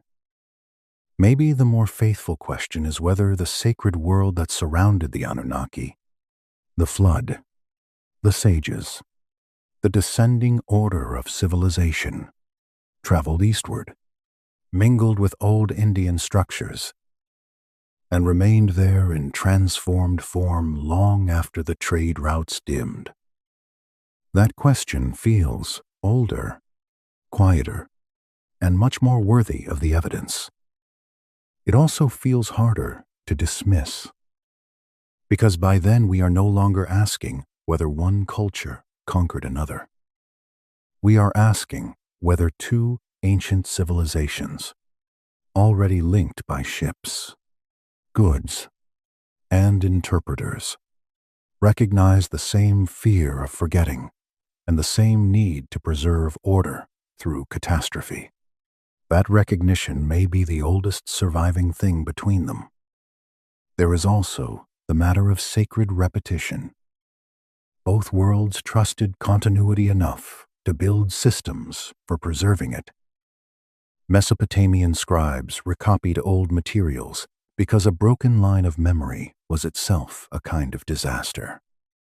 Indian ritual tradition did something similar through recitation, lineage, and the careful passing of sacred form from teacher to student. The method differs. The instinct is the same. A civilization survives by rehearsing what must not be lost. That may be why the bridge outlasted the trade. Liturgy and story often travel farther than cargo. A port can disappear. A rite can remain. A caravan road can fall quiet. A flood memory tied to sacrifice, survival, and restored order can continue breathing inside a tradition for centuries without needing anyone to remember the exact moment it first crossed a frontier. Now we come back to the object that started all of this. Not because the story has nowhere else to go, but because the smallest surviving thing is often the best place to end. A seal from the Indus world lying in a Mesopotamian royal tomb. A little square of carved stone holding inside it almost everything we have been trying to understand. Trade, distance, value, sacred context, silence, contact, mystery. If you imagine the museum case now, the room around it grows very still. The lights are soft. Glass holds back your hand. The label is spare. The object itself seems almost modest, as if it has no interest in the weight modern people place upon it. And yet here it is, carrying more pressure than empires. The bowl stands beneath the signs. The signs remain unread. The stone keeps its composure. I like that. The old world does not perform for us. It simply remains. When Leonard Woolley uncovered that seal in the royal cemetery at Ur, he could not have known how much later thought would gather around it. He knew it mattered. Any careful excavator would have known that immediately. But he could not have seen all the corridors it would open, all the routes it would light, all the arguments it would quietly outlast. An object from the Indus world resting among the dead of Mesopotamia is not a theory. It is a fact. And facts, when they are patient enough, can become more unsettling than legends. Around that fact, everything else has arranged itself tonight. Meluha in the trade texts. Interpreters of Meluha. Carnelian from Gujarat. Goods moving through Dilmun and Megan. The king list saying that kingship descended from heaven. The flood sweeping away one order and leaving another to be restored. Ziusudra hearing warning through the wall of a reed house. Manu receiving warning before the waters rose. The 7 sages on one side, the 7 sages on the other. Enki below in the freshwater deep. Varuna guarding hidden law. Arata glowing at the eastern edge of Sumerian imagination. Agastya carrying order southward in Indian memory. Mountains rising after flood. Scripts speaking in one world and refusing to open in the other. None of this forms a simple answer. Perhaps that is why it feels so alive. Simple answers usually die first. What survives is a shape, a civilizational shape.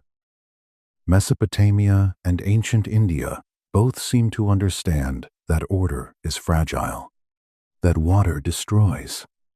That knowledge must be preserved by chosen bearers. That kingship or sacred law comes from beyond ordinary human improvisation, and that catastrophe does not create the world anew so much as interrupt it. Then someone must remember how to restore what was lost. I think that shared structure is the deepest reason the bridge feels real. Even if the stories were not transferred in a one-to-one way, they grew within conditions of contact rich enough for mutual recognition, comparison, adaptation, and echo. The route existed materially. The emotional and theological parallels existed structurally. The combination is too strong to dismiss with a lazy wave of the hand. There is a habit modern people have, especially when faced with the ancient world, of demanding either total proof or total rejection. Either show me the complete inscription that settles everything, or I will call it myth and move on. Ancient evidence almost never obeys that demand. It arrives broken. It arrives partial. It arrives water damaged, context damaged, archive damaged, memory damaged. But damaged does not mean empty. The old worlds still speak. They simply speak through gaps. The Indus script is the largest of those gaps. We are close enough to feel its pressure and still outside it. Statistical models tell us it is patterned. Archaeology tells us it mattered. The seals tell us it traveled. But the script itself has not yet given up its voice. I sometimes think that this silence is part of why the whole mystery is so haunting.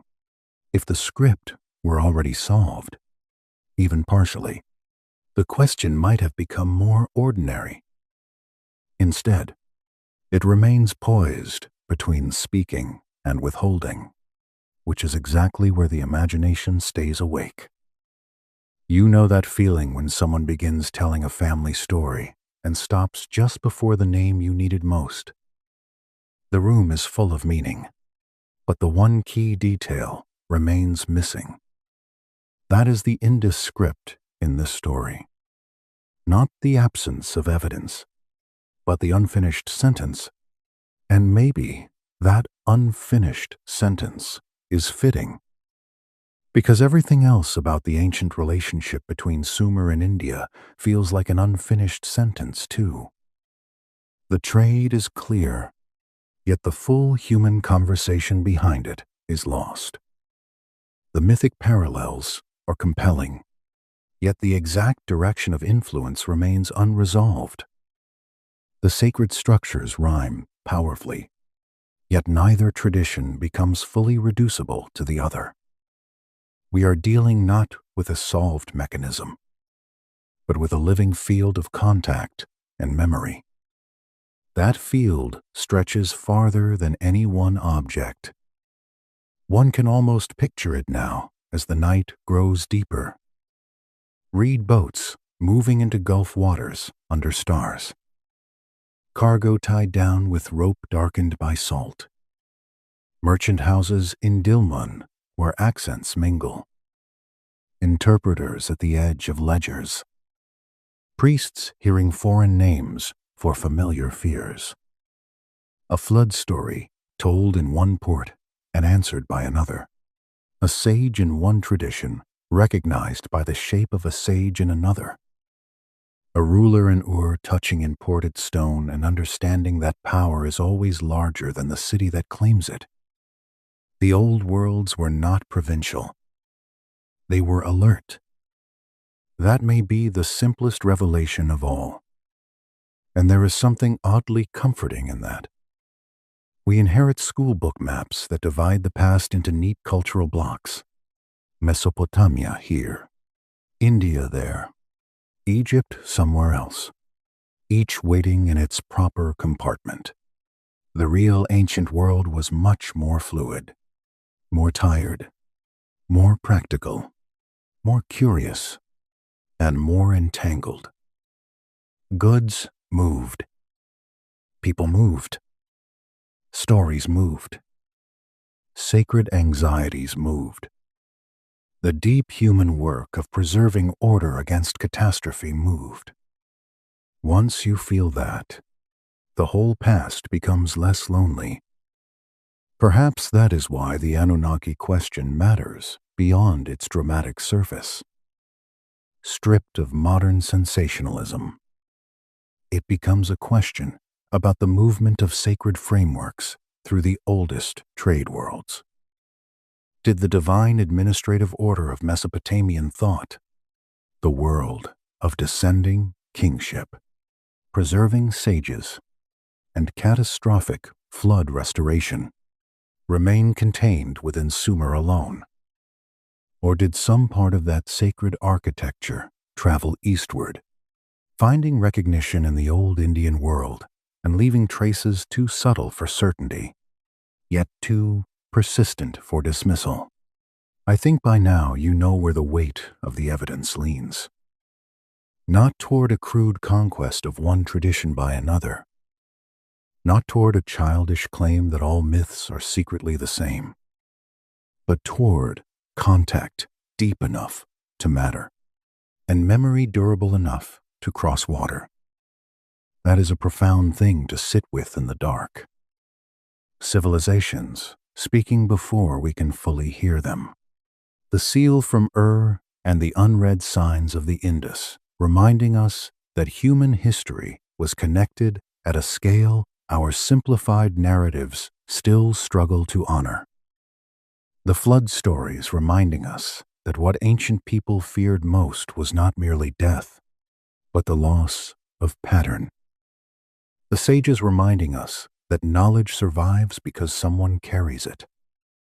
The gods of deep water reminding us that wisdom often hides below what is immediately visible. The mountains reminding us that after every inundation, something must rise and hold. If you followed this road all the way here, then perhaps the final answer is not a verdict, but a posture.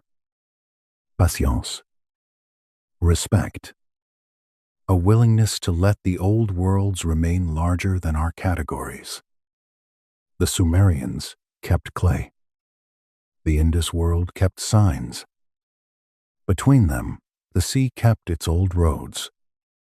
Somewhere on those roads, merchants, interpreters, sailors, priests, and listeners carried more than cargo. They carried comparison. They carried recognition. They carried the kind of memory that later survives not as documentation alone, but as resonance. And, in the end, resonance may be the truest word for what we have found. Not full transparency, not perfect proof. A sustained vibration between two ancient worlds, still audible if we listen carefully enough. The Harappan seal in Ur still vibrates with it. The flood stories still vibrate with it. The seven sages, the deep waters, the mountains after catastrophe, all still vibrate with it. We are hearing the aftersound of one civilization recognizing another across a dangerous distance and deciding that the far shore was not empty. The fire is very low now. The clay has cooled. The water is quiet. The little seal remains under glass, carrying its unread script and its impossible journey with complete indifference to our need for closure. That may be the final lesson. History does not owe us completion. Sometimes it gives us something gentler and stranger. A bridge visible in moonlight, strong enough to cross in imagination, strong enough to keep asking the right question, and patient enough to wait for the day when one more sign, one more tablet, one more buried fragment finally lets us see the whole span. We should linger for one last minute over the human scale of it all. Somewhere in the Indus world, a craftsperson cut those signs into stone.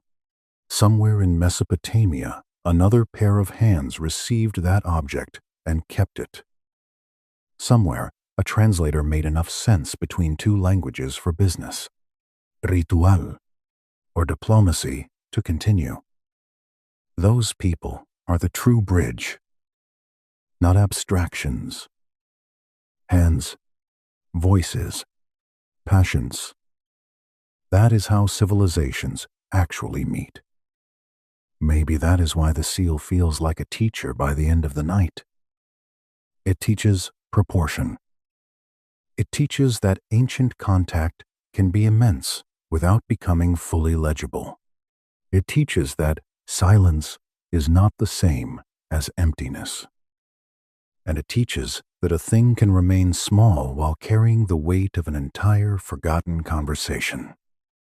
There is even a kind of mercy in the unresolved ending. If we had perfect proof, the mystery would become smaller. Filing cabinets could have it. Textbooks could flatten it. Scholars could finish their arguments and move on to newer quarrels.